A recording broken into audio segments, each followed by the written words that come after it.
Good morning and thanks for watching the Market Day Report. I'm Janet Adkison. The 94th Annual Ag Outlook Forum is currently underway in Washington. The event highlights key issues and topics within the agricultural community, offering a platform for conversation among industry leaders. RFD-TV's Sarah Mock is in attendance and joins us now live with the latest. Hello, Sarah. Well, thank you so much, Janet, and good morning. We're excited to be here at the Ag Outlook Forum. There has been an absolute deluge of data that's come out so far, and we have Bjerga here, senior ag reporter at Bloomberg, to help us understand a little bit of what's going on there. Alan, talk to us about the announcements that have come out. What are the biggest takeaways? So when you take a look at the overall numbers of farmer planting intentions, the USDA saying that corn and soybeans are going to be neck and neck at 90 million acres this year. Wheat sort of doing what wheat is doing in its typical doldrums, slow, steady decline. Livestock possibly having a little bit of a chance of a glut, with production being up and prices being down a little bit. Very subtle changes, not really out of line with market expectations. So what you have to do is go one layer beyond, and that's where you see some interesting sub-factors behind where the USDA makes its decisions. Big example, soybeans. You see the carryout for soybeans in 2019 being predicted to be less than it is for this year. Good news for the markets. But that's predicated on changes to the trade with increases in exports up to 10%. That hinges a lot on China, and another big takeaway we've had from this conference is that trade with China could be an iffy thing. That sends the whole edifice tumbling down if you have problems with China, and it makes these numbers look a little less stable than they may first appear.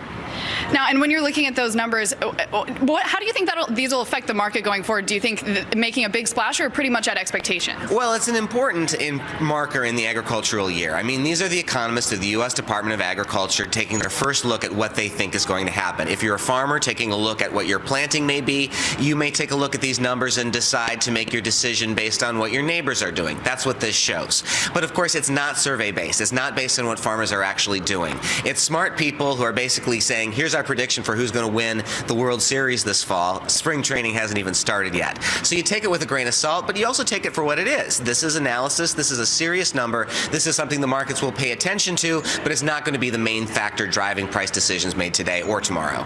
Absolutely. And of course, the outlook is very much far-seeing. It looks into the future.